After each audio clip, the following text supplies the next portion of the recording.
the two or three things that I generally tell founders are: one, let's just figure out how can you get a lot more from your spending than you would do without a lot of creative thinking. Second, make the product very, very local.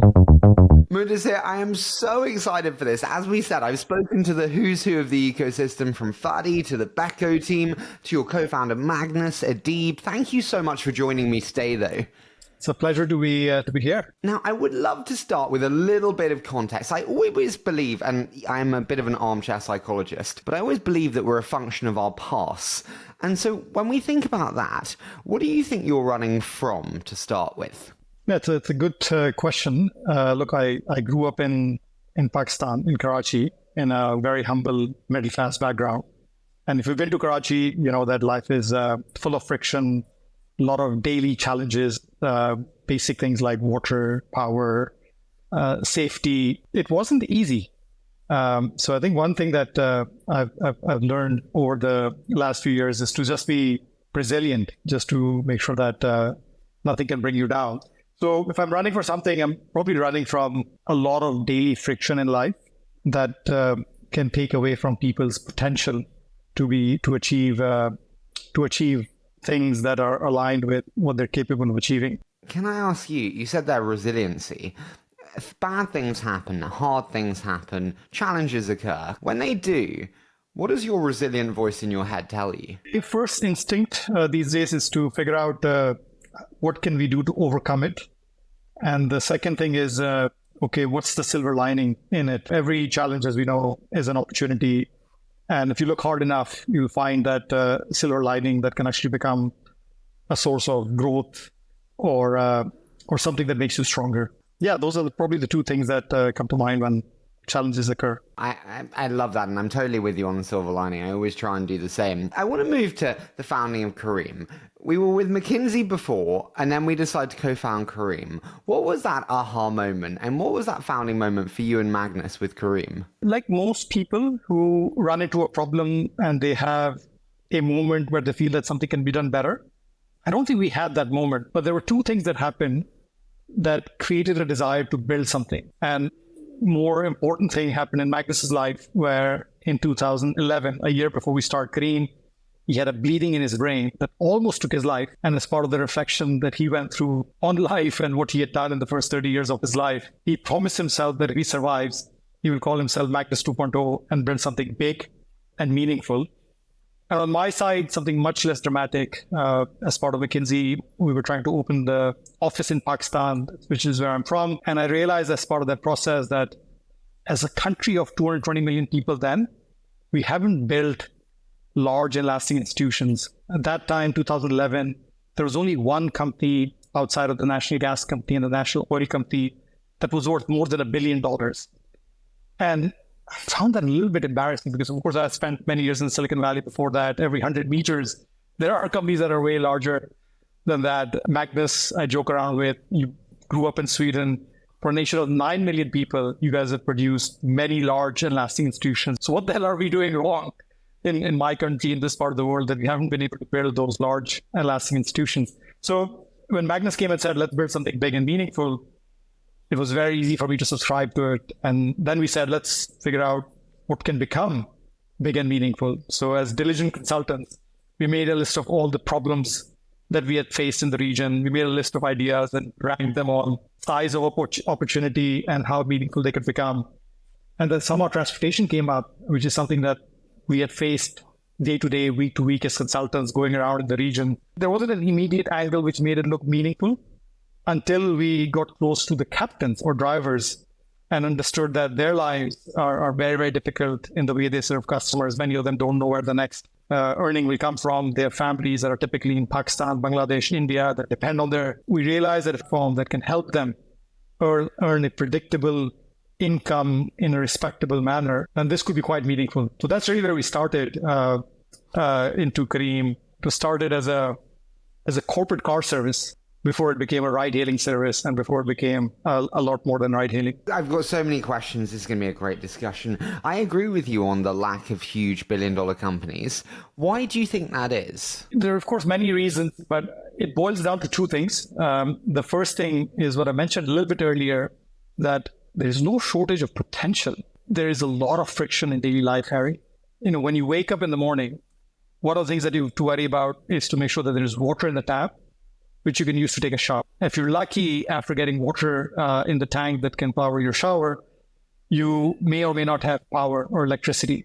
After that, you have to worry about how will you get to your work or college or school, because transportation is not as easily available as it is in many parts of the world. So there's just a lot of daily friction of life and a lot of talent in a place like Pakistan and other places like Pakistan. We just end up living our lives solving all of these basic things and don't really get the opportunity to think of big things and do those big things. So that's one problem. Life is just full of friction and hence the potential doesn't get realized. The second thing is also lack of self-belief and confidence, because not many things have happened.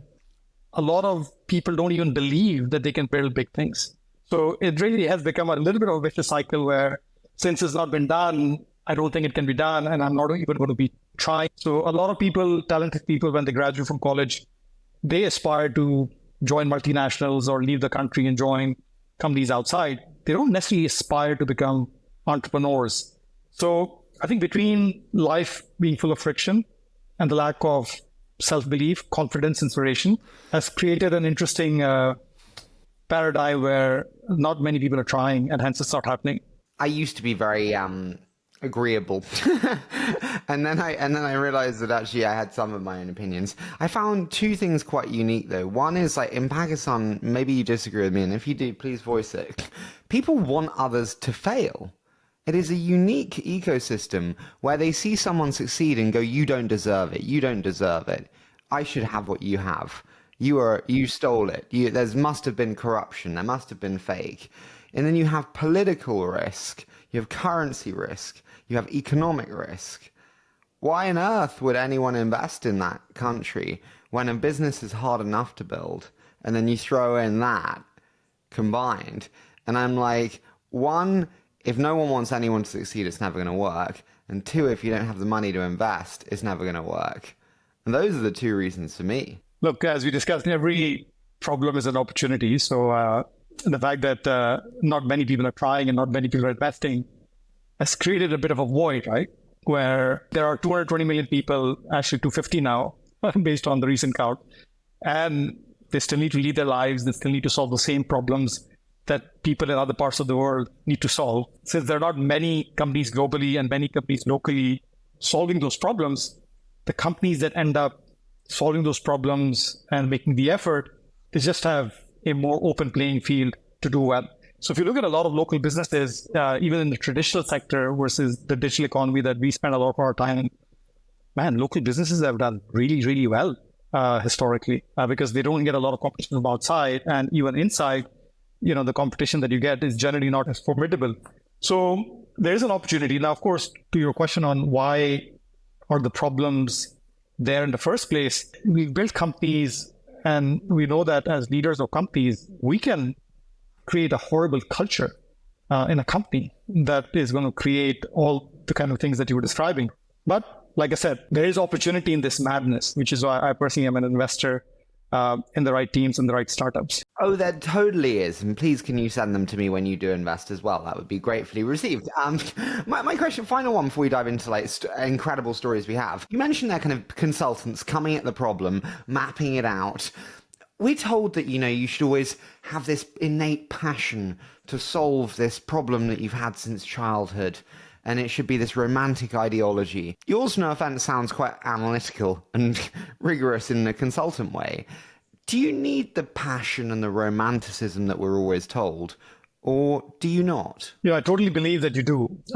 But in some ways, if you look at the Careem story, there is a desire to build something big and meaningful. And in the first couple of months of Careem, we mapped it out to what our purpose is, what Careem's purpose is.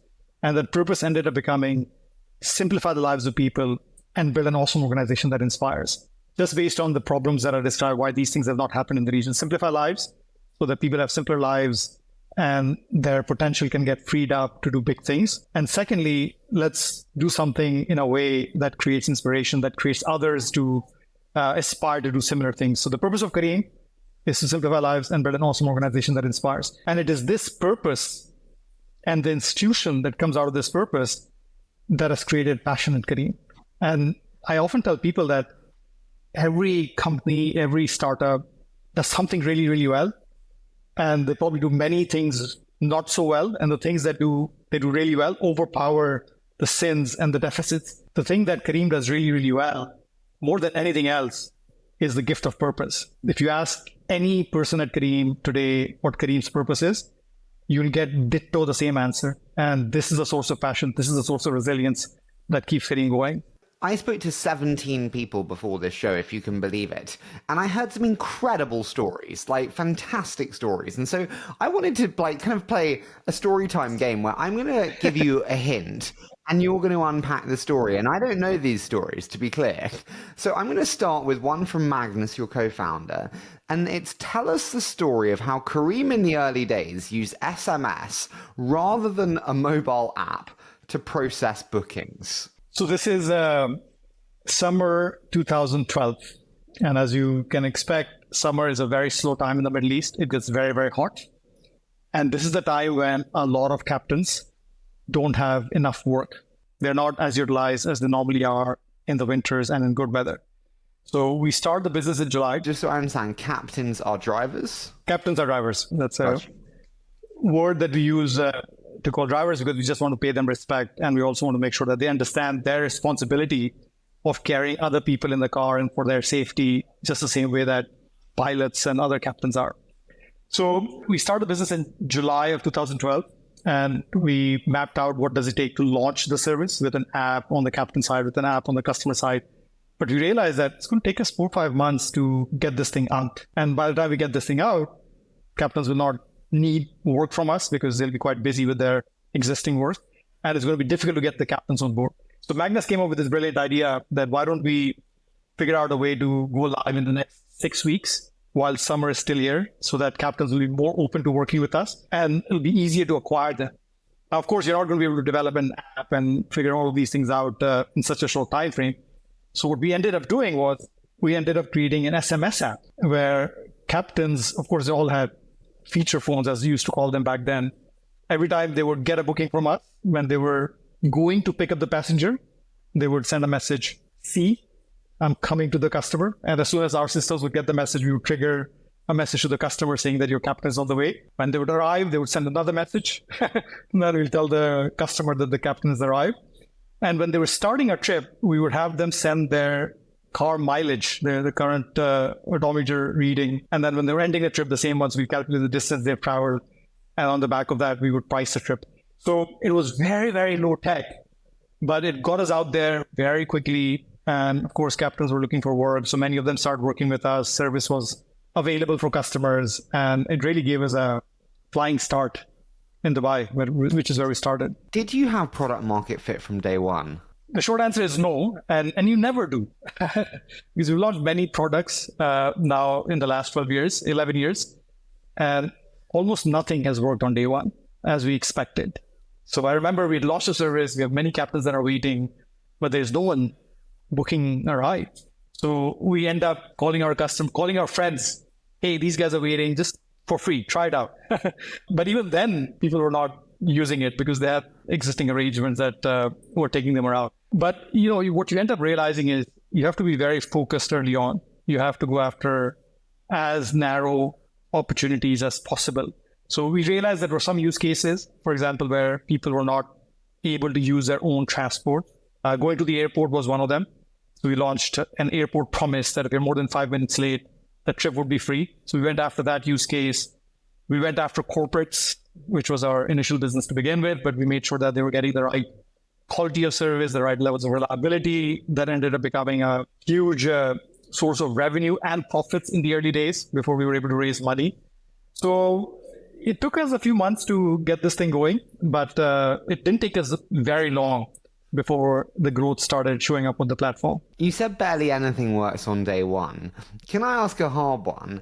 What did you do that just flopped, that did not work? Well, where do I start? Look, there was an idea that we had back in the day that a lot of the companies, because there are a lot of limo companies that we were onboarding in addition to, in some markets, we could not onboard individual drivers or individual captains. So we were working with companies and they would bring all of their captains to work with us. So we figured they have their own business. They're working with us as well. What if we could give them our technology as a cloud offering, which would then allow them to do their business on our technology stack and also do our business? So this would be a way for us to get them to adopt our technology and would make the acquisition a lot seamless. We spent a lot of time building it. We spent a lot of time trying to sell it. We, in fact, even had one large limo company, Dubai, sign up, but that was a miserable flop because we were just not designed to be a SaaS company. They kept asking for this improvement there, that feature there, and we just had other priorities, and we were just solving for our customers, and those needs were very, very different than the needs of an enterprise that is using us as a technology provider. So that was a big one. And like I said, there's a long list of such things. How do you determine between focus on what you do and what you know versus an opportunity that could be chased? Like there, you did have the platform, but it wasn't core and it was a different customer market, but it was revenue. How do you determine between stick to your knitting versus something exciting that we should pursue? Yeah, it's a great question. And to be honest, Harry, we're not great at that. We tend to get excited quickly and do more things that we can chew. But there is an attitude at Careem that we don't give up. So we stay at the problem for way longer than we should. And in many cases, we figure it out. That's interesting. Like, is that good? Because that's I always think, like, how long should you stick at something versus realize that actually it doesn't work and you should move on? Look, it's good and it's bad at the same time, right? It's good in the sense that a lot of the learnings that you get in trying something, they end up taking turns that you don't expect, and they end up becoming valuable somewhere else. Yes, you keep learning and you keep building on those learnings. You a lot of times end up getting somewhere that you would not have gotten to if you would not have pursued something long enough. So that's one aspect of it. But you're right. I think the downside of this is you just end up piling a lot of things which end up creating some weight on the organization that starts pulling you down. So this is something that, of course, we're trying to get better at. But this is the current DNA. Tell me about the time when you were thinking about the choice between paid coffee, pay for printouts, or pay for electricity. On the 1st of April, 2014, we decide that we need to send a message of frugality to Careem. And it's been one of our values from day one. The point being that we're in a very low margin business. And since we're low margin, we don't want to tax our captains with very high margins. We just need to be super, super frugal as a platform so that we can be as efficient as possible. You have to keep repeating that message, especially when you raised funding, when all of a sudden there's money in the bank and everything that was being done for $1 now ends up costing $2, and the needs for capital just multiply. So on the 1st of April 2014, we decided that we're going to send a message to the entire org, which was a small org. I don't know, we're probably 40, 50 people back then. We raised a lot of money, but we're still losing money. We're still in a low margin business. So we need to save money. And we noticed that we're actually spending a lot of money on coffee, which is not great for people's health. We're wasting a lot of money on printouts, and we see a lot of lights that are left turned on even when people are not in the office. So we'll start charging for 2 of these 3 things. And we wanted people to vote which of these 2 things do we charge people for. We got some pretty supportive responses. One colleague responded saying that this is completely ridiculous. Are you going to start charging for oxygen next? And and then someone figured out that this is the 1st of April and most likely an April Fool's joke. So we all laughed and moved on. But send the message that frugality is important, and every dollar, every wasted power or printout is something that we have to watch out for. Is it hard to retain that element of frugality when you raise a lot of money, as you did do? 100%. It's very difficult. It's very difficult, especially when you are in a market where others are spending a lot of money.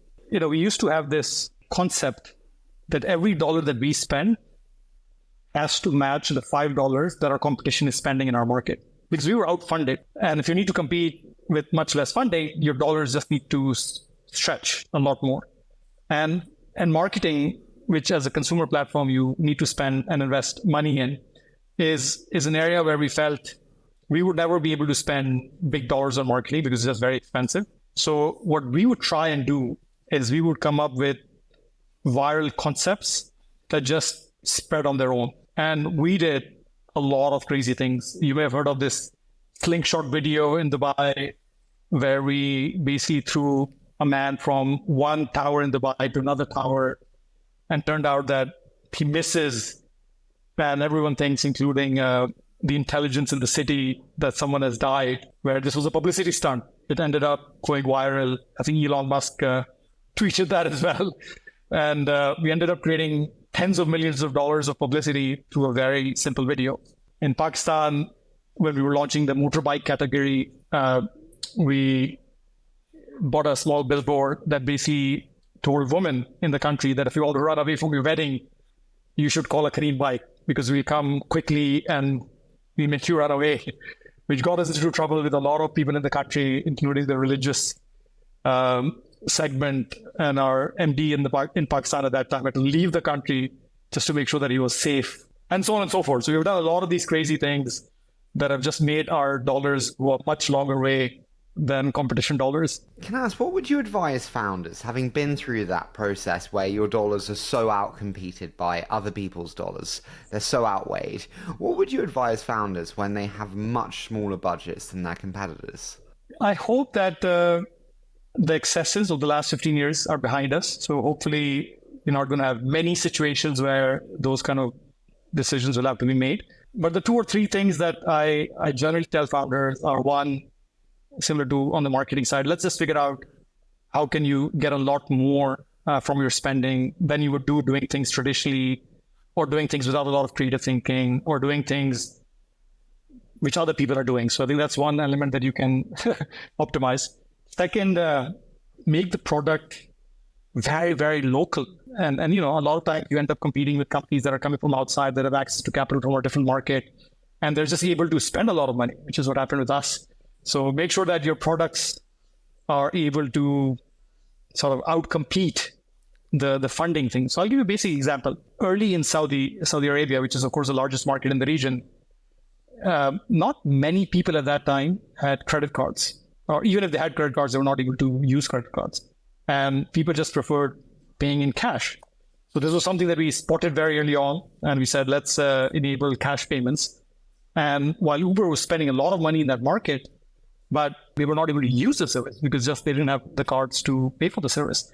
So that was one example. We had a call center that made it very easy for people in the region who prefer to make phone calls and get served to call us and get supported, and so on and so forth. So there's a lot of things you can do in the product and service that can make you go a longer way that others may not be as close to the market as you are. And the third is on people.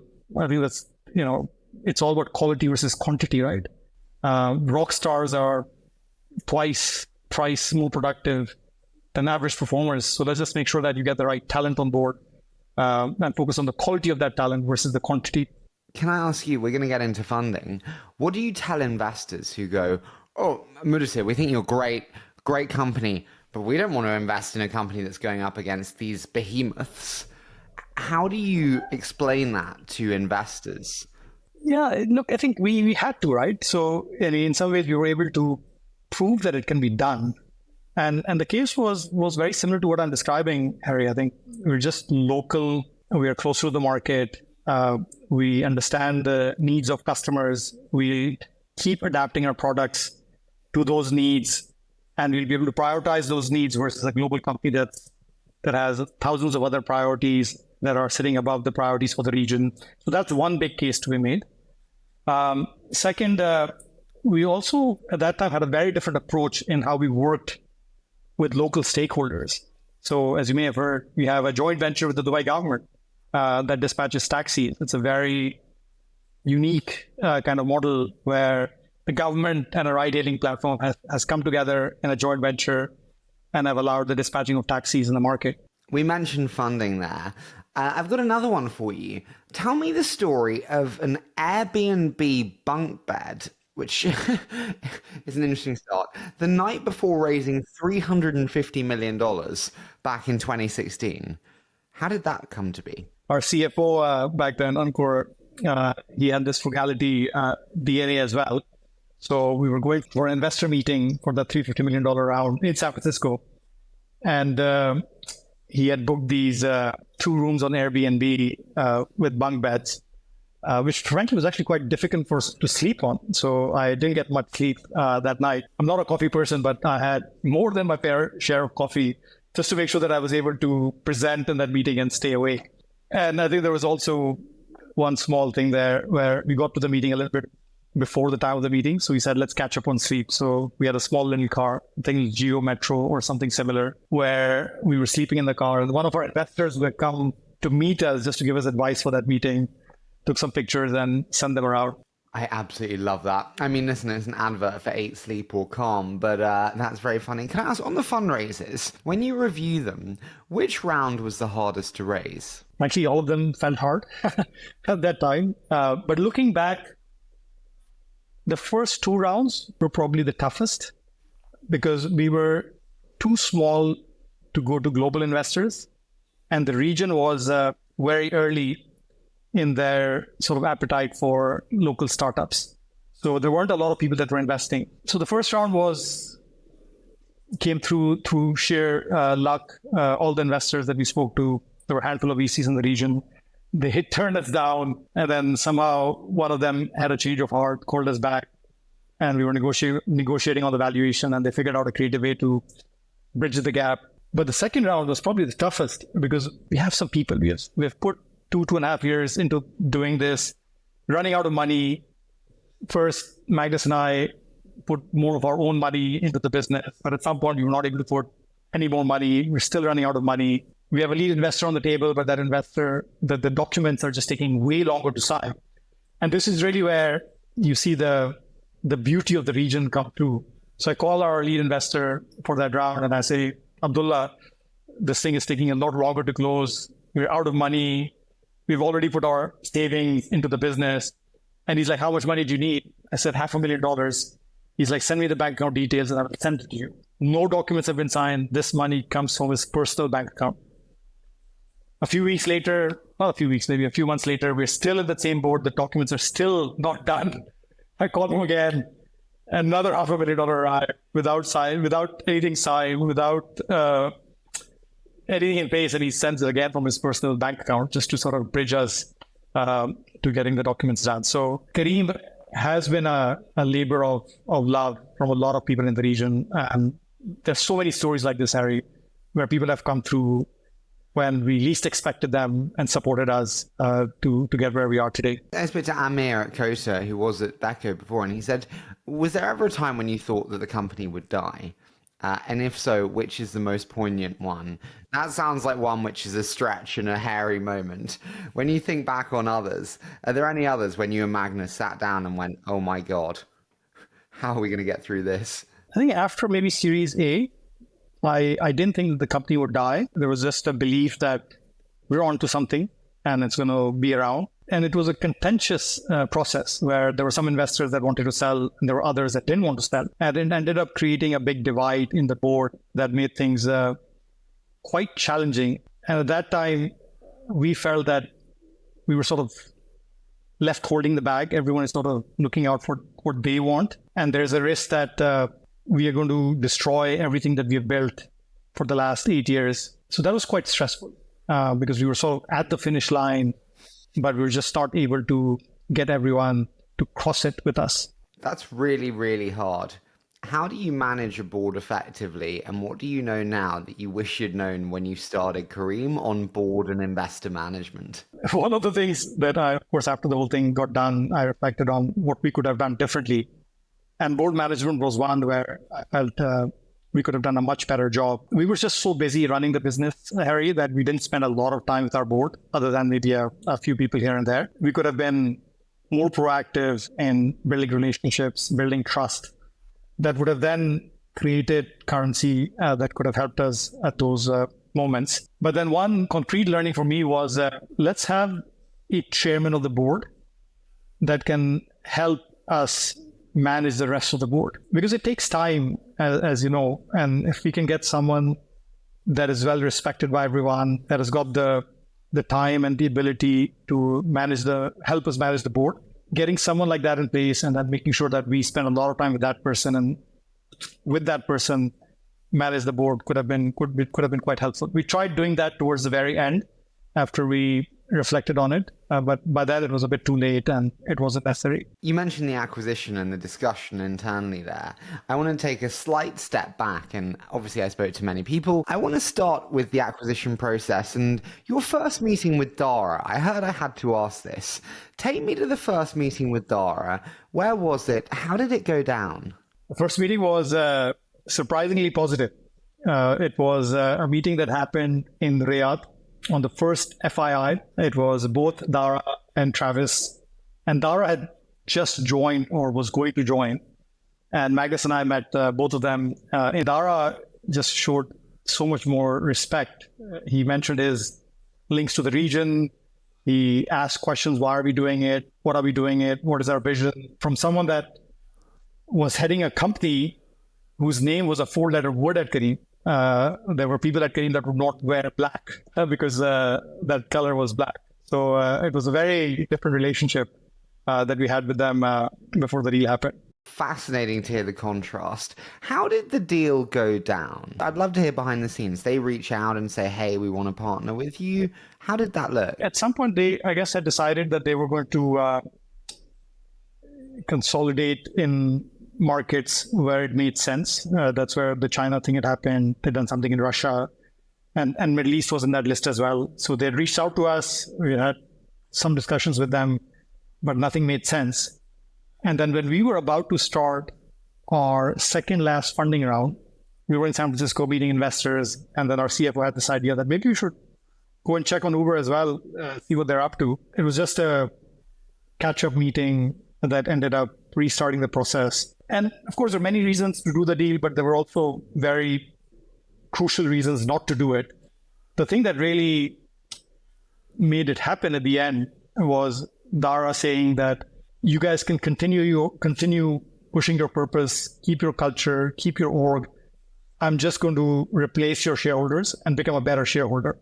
And that's really what felt to us like this was the best of all worlds. Our shareholders get an exit. Our colleagues do well. The region gets an exit, which it needs for the ecosystem to start running forward. At the same time, the purpose of Careem, which has been so sort of special for us and for the region, stays, the culture stays, and we continue to build and hopefully build a much bigger and lasting institution from the region. How did joining change your ability to spend? When you think about the frugality you had before, did joining give you an elastic budget? The timing was pretty strange, Harry. I think a few months after we closed the deal, COVID happened.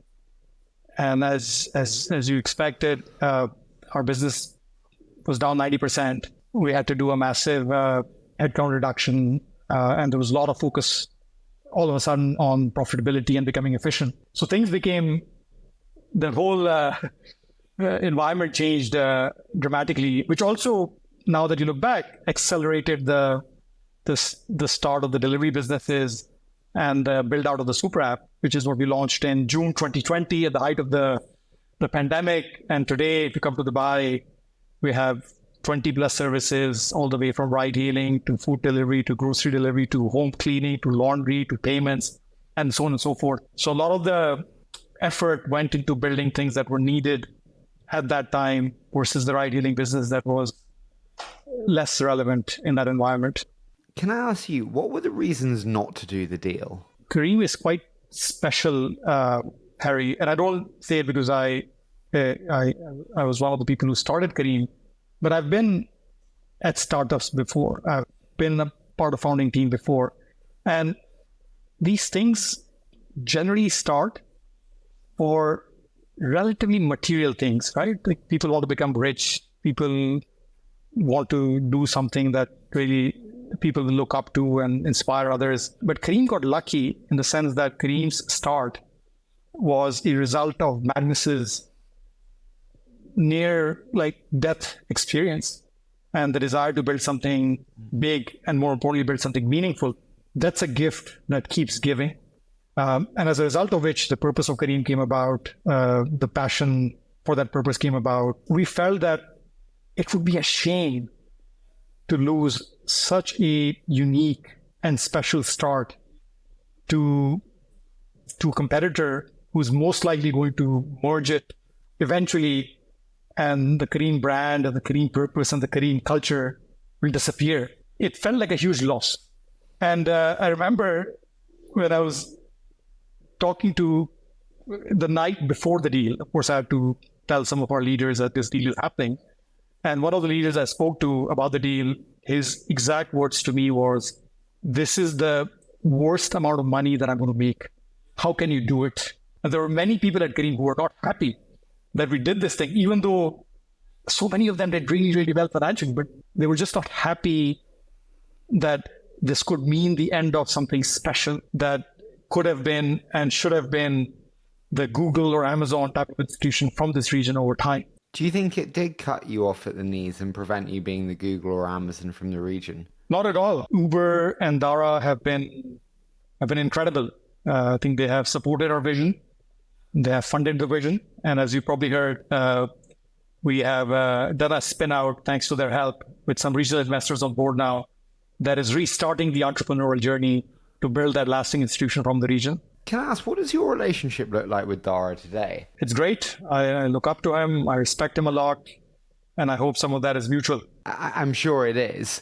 When you sell, you go through a period of reflection. When you reflect, is there anything that you would have done very differently? Do you have any regrets? I get that was one from Amir at Kota. Any regrets from the journey? I wish we could have done more for our captains as a part of the exit process. Careem was built by these captains, and we're close to many of them. And if I look at them today, they're still doing what they were doing 10 years ago. And that saddens me a little bit. So many people at Careem have done quite well. They've grown and they've progressed in life as a result of these last 10 years. But the captains, which were the foundations of Careem, which were the ones that taught us how to build this business, in many cases are still where they were 10 years ago. So I wish we had done something for captains that would have benefited them from the transaction as well. Does it get easier over time? Everyone says, oh, it doesn't get easier. Does it get easier? For me and for us, it's not gotten easier, but the problems that you're solving are different. You're not on the street driving as a captain or speaking to captains and recruiting captains and supporting captains. But you try to figure out what are the structural things that we need to do to build a lasting institution, right? What kind of performance management system makes sense for Careem and its ambition? What kind of capital allocation process makes sense? What markets should we go after? How should we go after those markets? What should we do organically, inorganically? And many of these things are not straightforward, at least for many of us in the region. We haven't had those kind of big successes that have happened in other parts of the world. We're still learning and evolving in this new phase of Careem. Speaking of learning and evolving, it's always tough to balance being an amazing CEO with being a parent and a father and a great husband. I heard that you once told your wife that you would be focusing on work, only sleeping 4 hours per day from 1 to 5, while she took care of the kids. Is that true? And how did that discussion go down? I've said a lot of stupid things to my wife for the last 11 years. This was probably one of them. But look, like I said, she's been incredibly understanding.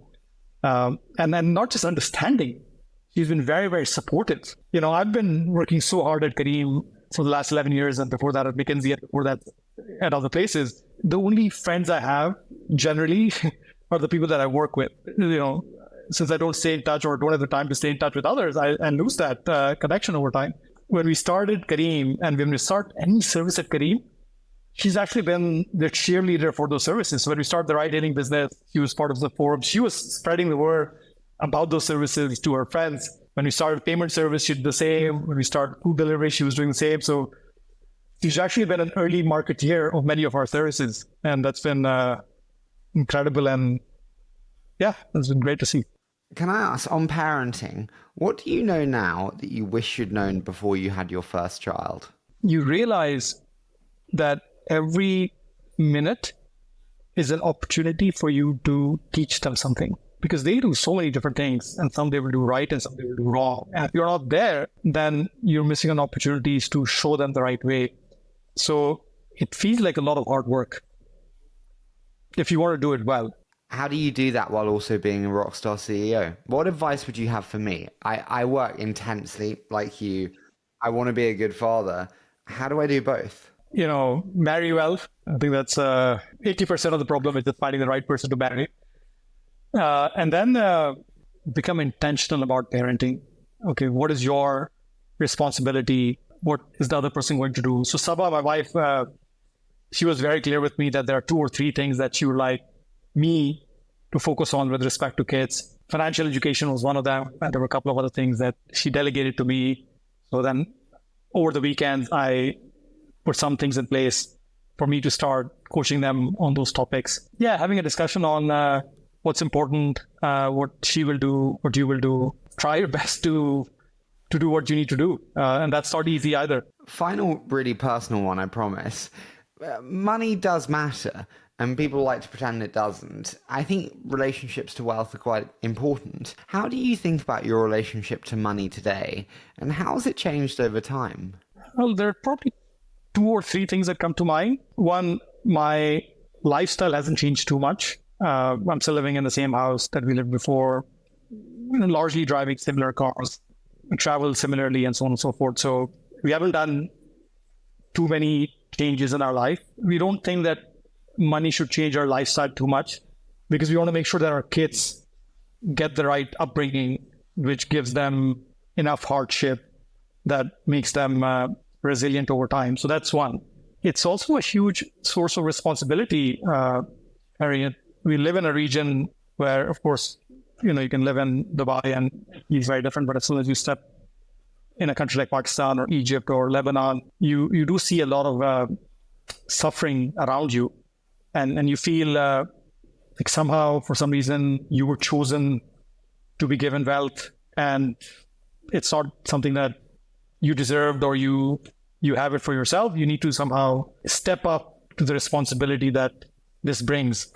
So that's something else that we feel quite responsible for in some shape or form. Speaking of being responsible for the wealth, can I be blunt and ask how many millionaires were made from Careem's sale? Speaking of the Careem mafia. I think in dollar terms, there were 75 millionaires. In dirham terms, there were, I think, 300 plus. It was a good exit for many colleagues at Careem. Okay, so when we think about that, what are the biggest bottlenecks to those 75 millionaires in dollar terms creating the Careem mafia that we want to see? What will prevent them that we need to overcome together? It's a great question. And I think one thing that you hopefully find in many of them and many others that didn't cross that number is a huge desire to do something for their countries or for the region. Because in the last, like I said, in the last 8-10 years of Careem, the purpose of Careem and the passion that the purpose invoked was so central to our daily existence. Once I was visiting Lahore, and the team in Lahore did not let me enter the office until I read the manifesto that was outside the office. And that manifesto was all about, I'm going to create jobs, I'm going to look after these captains, I'm going to make sure they earn a respectable living, I'm going to look after them. These kind of things manifested in different ways in different markets. So I feel and I hope that a lot of them are doing the next Careems for the right reasons, and they will build them in the right way. Now, what is stopping them from being successful? Talent continues to be a challenge in the region. It's becoming a little bit easier to attract talent to startups, but it's not universal across the region. Like in a place like Egypt, Pakistan is starting to become difficult once again. Capital, again, is available in some places, not available in others. That's a challenge for some. And one of the biggest challenges that I find still in the region is the fragmentation of the region. The region is not small. There are 500 million people that live between Morocco and Pakistan, but it's made up of a lot of small countries, a lot of small markets. And you can create an incredibly large platform for the region, but to cover the region is extremely complex. The region operates in a way that if you, let's say, take this to the US, you start a business in California, you can only serve customers in California. And if you want to take this business to New York, you need to register a legal entity, you need to get licenses, you need to get payment systems, you need to get SMS systems. You have to redo the whole thing to go to New York. Then if you want to go to Florida, you have to redo the whole thing. Now just imagine how much entrepreneurship will happen in the US if the US was so difficult to target as a market. And this is how the region operates today. It's extremely fragmented, which ends up creating small pockets of opportunities and makes it difficult for us to create incredibly large platforms. So that's a problem that we have to solve in some shape or form. And through the super app, we're trying to create an abstraction layer where people can build their businesses on our super app. And the super app, since it operates in all the different markets, we have built the underlying infrastructure. They can benefit from the abstraction layer that we have created. And the last problem, and this is something that startups won't run into for the first decade of their existence, but they will run into it maybe later, and hopefully by that we have solved it. The region has had a lot of great starts. We tend to do quite well sometimes in starting something and taking it someplace, but we have not been as good as other parts of the world in putting lasting foundations and making our successes sustain. After the first successes, either things get acquired or the founder leaves or there's something that happens, and then all of a sudden the full potential and the full thing doesn't come to life. So this is something that I feel we as a region need to learn from other parts of the world. How do you put the right foundations? How do you put the right governance? How do you put the right maturity in organizations that will allow them to continue for decades and build something truly large and lasting? What about also local markets? Like when you look at, the reliance on NASDAQ, we have this with Latin America as well, where, bluntly, Nubank is the only one that's gone to NASDAQ efficiently. What are you going to do? IPO on Pakistan's local stock exchange? You can see a line of sight to that problem being solved. I think in Dubai, in Abu Dhabi, in Saudi, there are local and regional exchanges that are open for business. Some IPOs have happened already, and inshallah more will happen. So I feel that over time, that problem will no longer be a big issue. Can I ask you one final one before we do a quick fire? You mentioned the super app quite a few times. Super apps have been tried and tested many times. Other than in Asia, they have always failed pretty much. Why have they always failed? Different reasons, Harry, for different ones that have not done well. But I think the last few that have been attempted have been built in an environment of capital abundance. And they have been built in a way that has made it difficult for them to be profitable and sustainable while they're growing. I'll give you a basic example. In many of the businesses that we operate, the monthly retention of customers tends to be in the 60 to 70% range. And that's actually been considered okay and even good in some cases. Now, if you have a monthly retention of 60 to 70%, and if you want to keep growing, what does that mean? Next month, the first thing you got to do is you got to acquire enough customers to fill the first 30% of the customers that have left. And then any customer that you acquire on top of it, you need to then acquire them so that you can keep on growing. And that's incredibly expensive. And to keep doing that as you grow, it becomes more and more expensive with scale, means that you need to have high margins to support that acquisition spend. And when you have high margins, those high margins end up creating vulnerabilities. They end up creating frustration from the marketplace stakeholders. I actually feel that many of these businesses, including our business, have been built and have accepted things that should not have been okay. So one of the things that we're trying to do as we start chapter 3 is how do we build Careem super app differently? And no longer accept these levels of engagement. Let's make sure that if we acquire a customer, that customer is going to stay with us for a long period of time. And that customer is going to do a lot of things on the Careem platform. They should live their life on the Careem platform. And if you can do that successfully, then you can operate at margins that are sustainable for all the stakeholders that you're serving. We'll do it differently. And I would love to have another conversation with you in 5 years when you've done it and we've shown that this can be done and this has been done. Now, I want to move into a quick fire because I could talk to you all day. So I say a short statement and then you give me your immediate thoughts. Does that sound okay? Sure. Okay, so you can have dinner with one person, dead or alive. Who is it and why do you choose them? So for me, that would be Prophet Muhammad. I can definitely get stronger in my faith. And if you look at prophets in general, it's just amazing to see the kind of impact they've had for hundreds of years. And if you just take a secular view on things, there's a lot that we can learn from it. And how do we build organizations successfully that will stand the test of time? What was the first luxury that you spent money on when you made it, when the acquisition happened? I think a few months after the acquisition, we did some interiors in our house. So we changed some furniture, changed some lights.